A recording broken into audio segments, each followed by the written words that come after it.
Welcome back to the James McGee Show. I am your host. I am James McGee. So last week I wasn't here. I didn't do any shows, any daily shows. Did a weekly show last night with a great panel. If you haven't listened to that, you're not gonna want to miss it. We really tackled some really serious issues that are going on, and serious issues in our own way. It's not always serious. Had Jason and Candace with me last night, and those two. Good morning, Tyler. Tyler was with us all night, so those two always bring it in such a unique way. I'm very excited about the panels that we have, you know, that we have assembled on our weekly shows, and it gives us a lot to talk about. But I do it on Sunday nights, and what it does is give us a lot to talk about during the week. Well, one thing that I touched on last night, I went kind of in depth on some things. That last week, I wasn't here because my family and I went to Costa Rica. So Costa Rica is one of my favorite places. I used to go every year with a group of friends of mine. This is the first time that my wife and my daughter has been. And Costa Rica, as usual, absolutely did not disappoint. It was one of the best trip as a family that we have. My son doesn't travel, and if you follow our show, you know my son has Tourette's, and he doesn't travel, and that's why he wasn't with us. But I've always loved that country, and always loved the people. And just like most of your, yeah, I don't know if calling it a third world country. It's a small country, and it's a poor country, but it is an absolute just beautiful place. But what makes it beautiful is not just the mountainous area, the ocean, the just the rainforest, the jungle. That's not just what makes it beautiful. What makes it beautiful is the culture. Culture is everything in any type of, when I talk about leadership, creating a culture is everything about an organization. Well, they have created a culture in a country.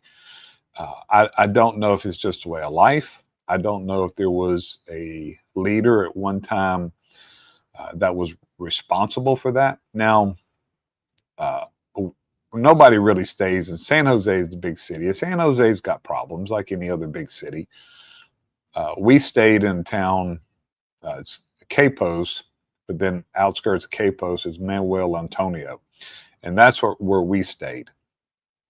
And Manuel Antonio has one of the just most beautiful national parks, and there's just so much to do. But the culture there is just a very laid back, very kind. From the time that we got there, you could just feel, and it's not fake. You can tell when people are just trying to. When you go to some of these countries, and I've been to a few, they get real excited over the American dollar because Americans go there and they spend money. It's different in Costa Rica. They are truly happy people. When you go to anywhere, and it's not just people that are serving you or taxi. It's not just that. It is you. Okay, we went horseback riding, and during the horseback riding, you go through just through the jungle, and you go through this. What's a neat thing. It's odd, but what's neat is, and I've done this when we went. We used to go ATV riding with my friends every year, and you're riding and you're going horseback or with ATVs, and you're going through the jungle, and all of a sudden you come across just a town. Say a town, just a couple of shacks and some schoolhouses. Well, we passed a schoolhouse when we were on one of the on the horseback riding, and there were kids just playing. They were probably 8, 9 years old, 10 years old. They were playing, they were laughing, they were having fun. Good morning, Britt. And they weren't on their phones. They weren't angry. And look, they don't have much, but they are happy. And it made me happy. And I'll tell you this too. Speaking of phones, I noticed that uh, I didn't get on my phone. I had phone service, and I wasn't on my phone a lot. I didn't purposely. I didn't go to news sites. I really didn't. That wasn't my focus. My focus was my family. My focus was taking in the culture and enjoying that country. But I will say that um, I was in better moods. Not bad moods a lot, but I was in better moods. Um, so I'm going live, Britt, on Mondays through Thursday. So normally not Friday, maybe some Fridays, but typically I'm going Monday through Thursday is I'm going live. So the it was I just noticed a difference in myself. So is it our screen time that is, so the title that I came up with today is why are you mad, bro? Why are we so angry? Why are we constantly fighting each other when we have everything? These people have nothing. And I'm not being critical and I'm not down on them. They're just a poor country, but they're so rich in culture. You go to the little markets, they're happy. You see them on the side of the road at a bus stop. They're happy. They're engaging with each other. They're not sitting there, and they have phones. I had phone service, so they have phones. Even the poorest Americans have phones. What are they doing? What are we doing? I say they. What are we doing? We're sitting on our phones constantly. Uh,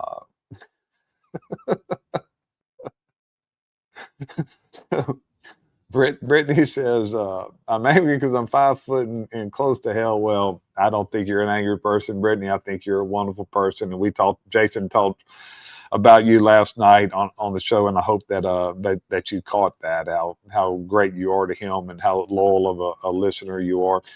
But man, why are we so angry? Why are we constantly fighting each other? And so I purposely, I knew about the National Guard tragedy that happened in DC, but I didn't get too much into it when I got home. But what disappoints me, and I mentioned that a little bit last night, but I'm gonna really get a little more into it because this is an example of the culture that has been created uh, here, unfortunately, and this is a bipartisan. This is a bipartisan issue. Both sides do this to each other, and we have got to really stop because this shows that we couldn't even come together for just a horrible tragedy. So, as we all know, two National Guard members were they were assassinated. It was a terrorist attack, and one of them was killed. A 22-year-old girl. I call her a girl. When you're my age, almost 55 years old, 22, you're a girl. I say she's 22. I don't know why I think she could be 20. Either way, early 20s, way too young, serving our country, and died for no reason. And it was a uh, Afghan national that was brought here in asylum. And I'm not really getting into that today because I want to take today uh, and make us, hopefully we look at ourselves a little instead of looking at that. And I'll probably get into that. I've got some things this week that really are bothering me that I want to dive into it. But so yeah, Britt, my wife is well, she says she's 5'2". She's not 5'2". She's probably 5'1". Y'all are probably the same height. But the my focus is, as soon as this happens, the blame game started and the anger started. Instead of, I think we should have been angry, but not angry at each other. I think we should have been, this was a chance, in my opinion. This was an absolute chance for everyone to come together and say, hey, it's enough. We have a problem here. And I'm not saying that we have reasonable Democrat leadership. But what I would have liked to see, the first thing, and I really like Caroline Levitt, I like her a lot. I like President Trump. But immediately, the Democrats were put on the defense with how this person was brought in, his failure on the Biden administration. Well, when you do that and you create that hostility, and like I'm gonna say it again, it has not been proven that the leadership on the Democrat side is that they're reasonable. So I can't say they would react any other way than what they typically do. I'm not trying to say they're reasonable because they haven't proven to be. But what I would like to see on both sides is people acting like adults and not children, and not being so playing the blame game. What should have happened is our administration, our president, should have reached out to the other side immediately and say, hey, this is what we got. Here is the issue. We have a problem in this country. We have, for whatever reason, who's right, who's wrong. That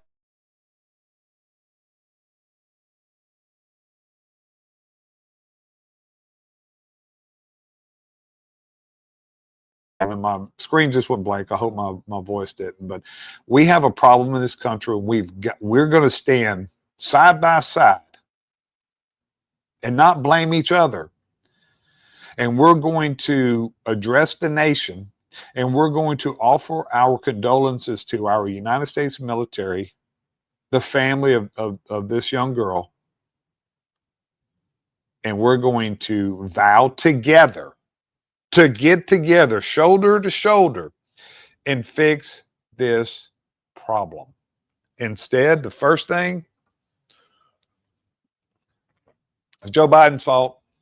Maybe it is. But what does it matter at this point? So that shows a culture that has been created. And I experienced in another country, and I don't know their politics, but you can read a culture. When you go somewhere in our country, you're reading. This is a culture that's a spillover. So that's what's disappointing to me, is that we are just we're so angry at each other, and we're fighting each other, and because of that, we're getting absolutely nowhere. So I always one thing, and I I'm hard on myself, and rightfully so, because I'm definitely far from perfect, and I always try to look at myself. So I looked at myself during this on the plane ride. I'm like, okay, you're pretty angry sometimes. You get on your show and you express anger. What can you do better? So I'm looking at myself of, I'm not saying that you're going to see a different James McGee. You're going to still see the fiery person, but I want to try to see what we, instead of just being angry, how can we build a culture? Because the only way that you're going to fix the problem, that we have some major problems. I want to address some of that this week. How are we going to fix the problems in this country? Is working together the only way, but it's an automatic. It is an absolute automatic that we start blaming other side, or we're blaming each other instead, and nothing will ever be solved, and nothing will ever be There will be no remedy for any situation that we have as long as we are fighting each other and we have a culture. It's been a culture created in our nation that we're constantly just at each other's throat, and there's no common ground, and there's no tolerance. There is no tolerance, and I'm going to say both sides now. There's no tolerance for a difference of opinion, and that's where I stand. Now I've got some. I'm gonna start the week with that, and I'm going to try to set the example for this show, our listeners, my family, and create a more tolerant culture. And I'm not changing my views. I'm not changing where I stand. I'm just taking a look at myself, because how can we expect others to change, or a culture to change, or when we're not willing to? So, but we're still gonna have Mama Luke of the day. So I have not had a show since the Sedacious Six decided to create that video. Now, I may have more comments towards this week when I look a little more into it, and I may have some stance of, or do they need to look? No, I can have that stance right now. Instead of them trying to do damage control, because right after they come out with this video, and Mark Kelly is my focus. Mark Kelly, you are Mama Luke of the day. Right after this video, this attack on the National Guard, is it related? I don't feel like that is related. But what I do feel like, instead of people like Mark Kelly and the rest of them, instead of people like them blaming others, I think it's time for you to look at yourselves, but they won't. That's a problem. When you have leaders that will not take ownership, and leaders that will not take any responsibility, that's when you have a problem. And we have a problem because Mark Kelly, a Mama Luke, did not take responsibility and say, you know what, I probably shouldn't have said some of those things. I probably should not have done that. And I do support our military. Instead, he doubled down that he's right and Trump is evil. That's not how we lead. And that's not how things get accomplished in this nation. So Mark Kelly, congratulations. You are today's Mama Luke of the day. That's all I got for you today. Follow me the rest of the week. I'm really going to dive into what we started talking about, what we did talk about last night. I'm going to get deeper into, we got some issues in this country with an Islamic extremist. And I'm going to cover the fraud that's going on in Minnesota, Ilhan Omar and her group, the Somalis. It's alarming. So I've been doing some research, and we're really going to cover that. So until tomorrow, remember, nobody's come and save you, and the world does not give a fuck.